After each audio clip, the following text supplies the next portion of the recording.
진실탐사그룹 셜록 이명선 기자와 함께 뉴스 쟁점들 살펴보겠습니다. 어서 오십시오. 네, 셜록의 이명선입니다. 네, 오늘은 청자켓을 입으셨군요. 네, 좀 약간 어떻게 나이틴 스타처럼 보이나요? 아, 예, 90년대 스타 같습니다. 자, 이명선 기자와 함께 뉴스를 살펴볼 텐데 첫 번째 뉴스는 바로 이겁니다. 최근에 잇따라 미사일을 쏘아 올렸던 북한이 오늘은 우리 정부가 내놓은 식량 지원 아이디어를 또 공격을 했습니다. 남북선언의 근본 문제들은 밀어놓고 인도주의라는 공허한 말치레와 생색내기를 하는 것은 결의의 염원에 대한 우롱이다. 자, 북한 미사일 관련된 소식부터 보겠습니다. 그러니까 우리 정부가 북한에 있다는 도발에도 대북 식량 지원이 필요하다는 입장 꾸준히 견지해 왔었는데 북한에서 좀 다른 목소리가 나왔어요. 네, 앞서서 아까도 설명해 주셨지만 우리 정부 입장은 어쨌든 간에 대북 식량 지원은 하겠다 이렇게 얘기했었거든요. 네. 계획대로 추진하겠다고 했는데 북한의 반응이 주말 사이 차가웠습니다. 뭐라고 얘기했냐면 대남 선전 매체 메아리가 보도했습니다. 몇 건의 인도주의 사업으로 호들갑을 피우는 건 동족에 대한 예의와 도리가 없는 행위다. 결의의 지향과 염원에 대한 우롱이다. 이렇게 얘기를 한 겁니다. 굉장히 네, 세죠. 그렇군요. 그리고 개성공단 재가동에 대한 입장도 말했는데요. 개성공단 재가동은 미국 승인을 받을 문제가 아니다. 남측의 정책적 결단만 남았다. 이렇게 북한 선전매체 조선의 오늘이 보도를 했습니다. 자, 어떤 의도에서 이런 보도들이 나왔을까요? 쉽게 말해서 식량 지원만으로는 안 된다. 이런 겁니다. 이런 무차정인 게 아니라 미국이 주도하는 비핵화 압박 분위기에서 벗어나서 남북 경협에 남측이 좀 적극적으로 나서라 이런 얘기죠. 네. 그리고 제재 완화를 포함해서 좀 적극적인 비핵화 방안을 좀 마련해 달라. 남측이 좀 미국을 더 설득해 달라. 이렇게 해석할 수 있을 것 같습니다. 자, 이런 상황에서 그러니까 북한이 미사일을 여러 차례 발사를 하면서 상황들이 어떻게 될까 많은 사람들이 지금 관심을 갖고 보고 있는데 일단은 트럼프 미국 대통령은 아주 일반적인 단거리 미사일이다. 네. 신뢰를 어긴 것으로 보지 않는다. 이런 말을 했어요. 네, 맞습니다. 조금 더 자세히 설명드리면 전혀 신뢰 위반으로 생각하지 않는다. 단거리 미사일이었고 매우 일반적인 것이었다. 이렇게 그 폴리티코라는 정치 전문 매체하고 인터뷰하면서 말을 네네. 했습니다. 그러니까 북한의 무력 시위가 아직까지는 선을 넘지 않았다. 이렇게 보는 것 같아요. 그러니까 북한과의 대화의 문은 열어두는 겁니다. 근데 미국 언론은 굉장히 좀 안 좋게 보더라고요. 특히 미국 주류 언론들은 이 부분에 대해서 굉장히 심각하게 바라보고 있더군요. 네, 맞습니다. 네. 워싱턴 포스트부터 말씀드리면 북미 정상 간 개인적 관계의 한계를 보여준다. 그러니까 둘 간에만 친하면 뭐하냐 이런 얘기를 했고 네. 뉴욕타임스는 트럼프 대통령의 대표적 외교 성과가 시들어가고 있다 이렇게 보도를 했습니다. 사실 트럼프 대통령이 가장 내세우는 외교 성과가 그렇죠. 이거였잖아요. 예. 북한과의 관계 개선. 근데 북한이 무력 도발하니까 미국 언론은 북한을 긍정적으로 보는 트럼프 대통령을 저격하고 있는 겁니다. 정리를 한번 해보자면 지금 미국 입장, 특히 미국에서도 이제 트럼프 대통령 입장에서는 일단 대화의 판을 깨지 않으려고 노력하는 모습이 보이고 우리 정부도 식량 지원이라는 카드를 쓰려고는 하는데 북한에서는 사실은 좀 더 큰 수준의 결단을 좀 기다리고 있다. 요구하고 있다. 이렇게 정리가 될 것 같아요. 네.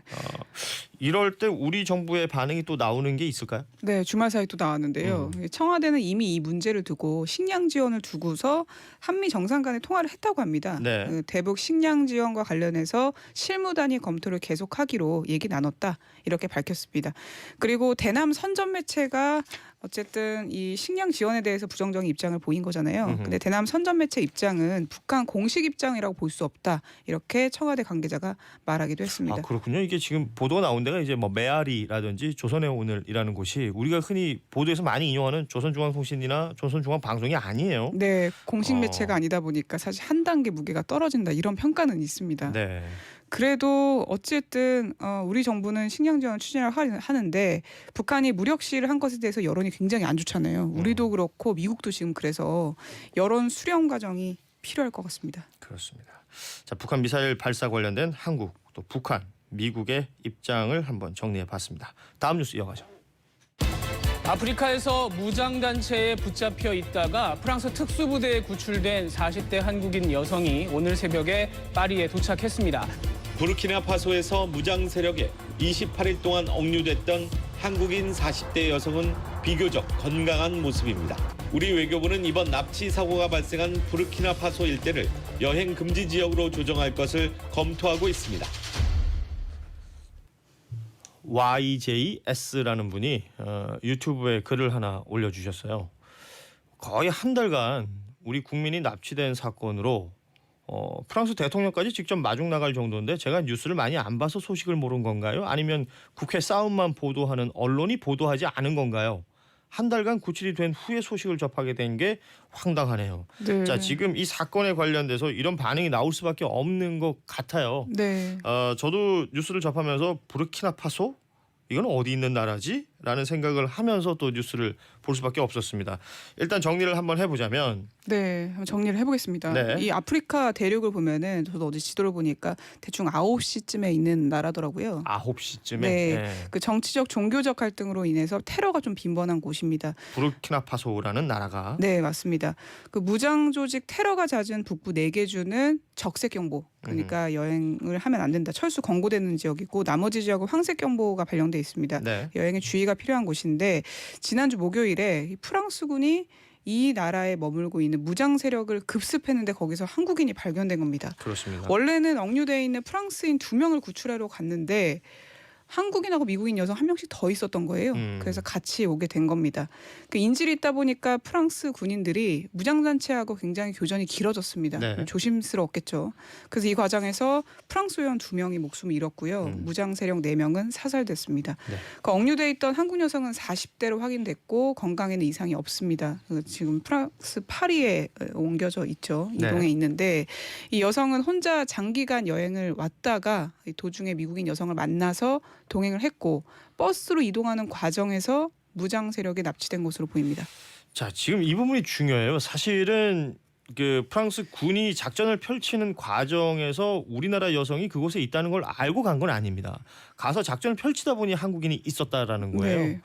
이 뉴스에 한국인이 빠져버리면 이거는 그냥 외신으로 처리될 문제인데 우리나라 국민이 거기 있다 보니까 지금 뉴스가 되고 있는 거죠. 네, 다른 지역에서도 사실 이거 비슷한 피해가 있기 때문에 이게 좀 중요한 뉴스인데요. 자, 우리 외교부가 이걸 몰랐다는 게 지금 일단은 문제 아닙니까? 네, 일단 외교부 입장은 인근 지역에 접수된 실종 신고가 없었다 이렇게 얘기를 하고 있고 무장 단체가 접촉해오거나 아니면 외신 보도가 있으면은 좀 알아봤을 텐데 그런 게 없었기 때문에 대응을 못했다 이렇게 얘기를 했습니다. 네. 아무튼 프랑스로부터 소식이 전해진 거잖아요. 그래서 정부가 급하게 신원을 확인하고 가족들한테 연락을 했는데 가족도 그냥 여행 중인 걸로 알고 있었다고 합니다. 네. 가족들도 뭐 실종 신고를 하거나 그런 것도 아니고요. 맞습니다.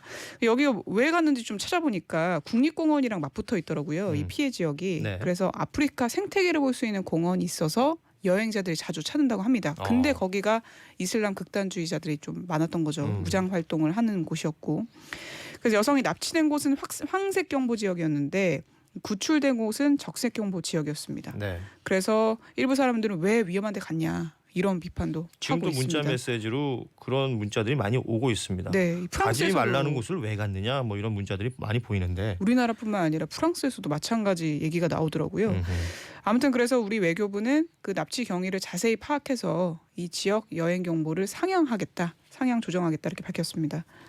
뭐 사실 구출이 되고 구조가 됐으니까 다행스러운 일입니다. 그리고 이 작전 중에 목숨을 잃은 그 2명의 프랑스 군인, 그 프랑스 전역에서는 지금 애도의 분위기가 네. 있고 우리나라에서도 이제 애도하는 메시지나 이런 것들이 SNS 상에서 많이 보이던데요.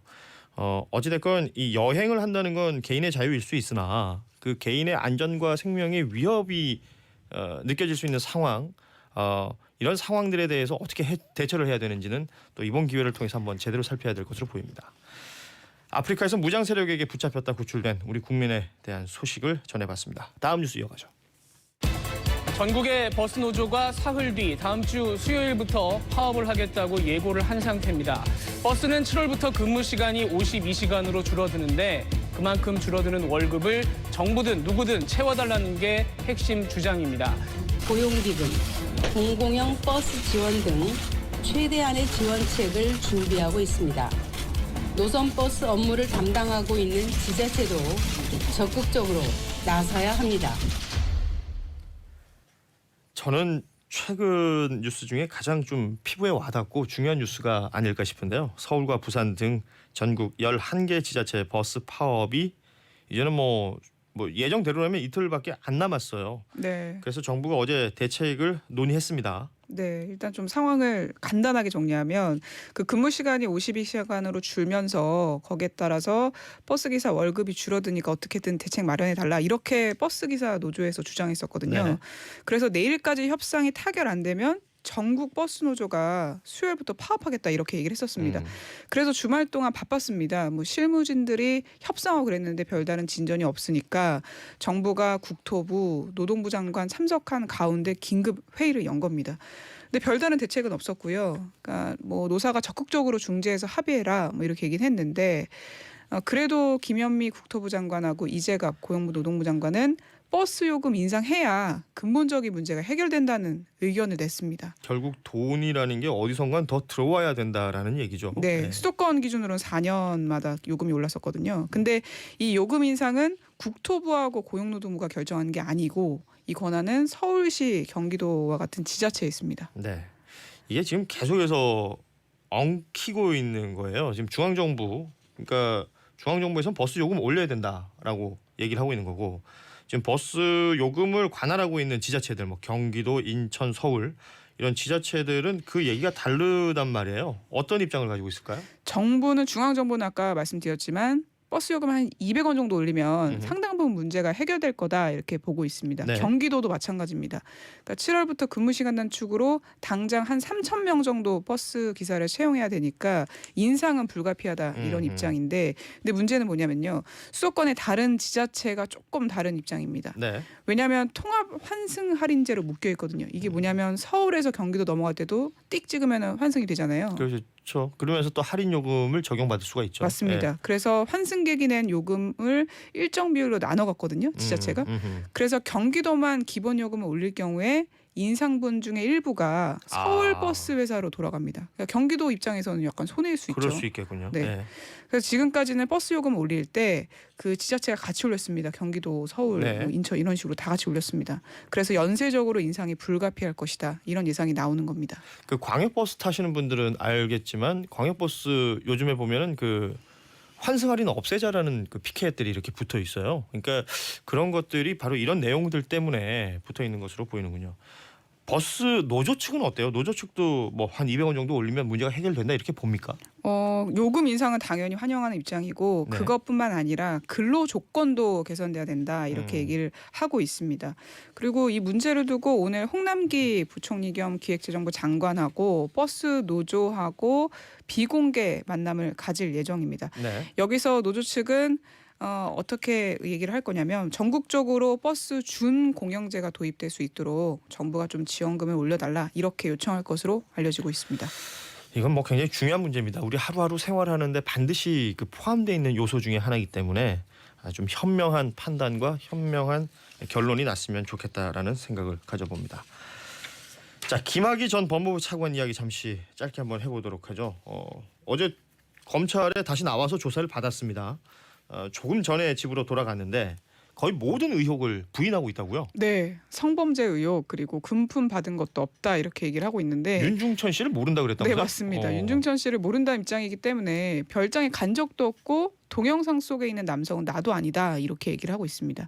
원래는 검찰이 윤 씨하고 이 김 전 차관하고 대지를 하려고 했거든요. 네. 그러니까 뭐 모르는 사람이라고 하니까 이걸 대지를 해야 되나 이렇게 고민하다가 결국 검찰이 대지 조사 안 하기로 했습니다. 네. 그리고 또 그 동영상에 나오는 사람이 자신이라고 주장했던 여성은 다시 보니까 본인이 아닌 것 같다 이렇게 진술을 바꾼 것으로 알려지고 있어요. 근데 이 여성이 동영상 등장인물을 자기로 지목을 하면서 이 성범죄 수사가 다시 시작이 됐는데 이것 때문에 변수가 조금 생기기도 했습니다. 그렇습니다. 성범죄 수사에 지금 변수가 생긴 걸 얘기하셨는데 뇌물 건이 또 있잖아요. 네. 뇌물도 쉽지가 않은 것 같던데요. 네, 이 검찰이 지금까지 윤중천 씨하고 다른 사업가로부터 의미 있는 진술을 확보했거든요. 네. 뭐 현금 수백만 원, 뭐 1,000만 원 그림 받았다. 윤 씨가 그렇게 얘기를 했고 다른 사업가는 용돈 명목으로 수천만 원 줬다 이렇게 진술을 했는데 김 전 차관은 지금 윤 씨는 아예 모른다. 사업가는 아는 사람이기는 한데라는 정도만 답했거든요. 그래서 조금 수사가 난항을 겪고 있지만 어쨌든 이르면 오늘 김 전 차관에 대한 구속영장을 청구하겠다고 했습니다. 그렇습니다. 짧게 정치권 뉴스 좀 살펴보도록 하죠. 일단 자유한국당 나경원 원내대표 이야기인데 지난 토요일 대구에서 있었던 장애 집회에서 그 여성 혐오적인 표현 하면서 문재인 대통령 지지자들을 비하했습니다. 그러니까 이게 또 논란이 되고 있어요. 네, 지난주 토요일에 대구에서 나경원 원내대표가 문제 발언했는데 그 기자는 문 대통령과 대담한 KBS 기자입니다. 그러니까 송현정 기자를 얘기하는 네, 거겠죠. 그 기자가 요새 뭐 문바 그다음에 달 무슨 이런 사람들한테 공격당하는 거 아니야.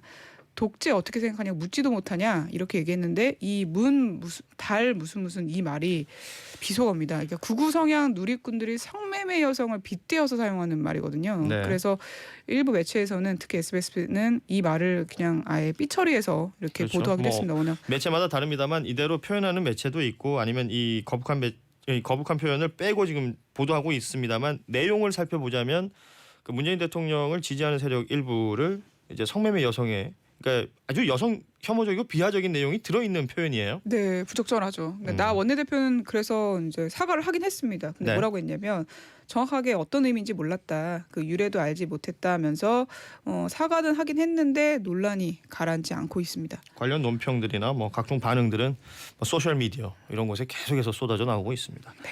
오늘은 여기까지 하죠. 진실탐사그룹 셜록 이명선 기자였습니다. 고맙습니다. 네, 감사합니다.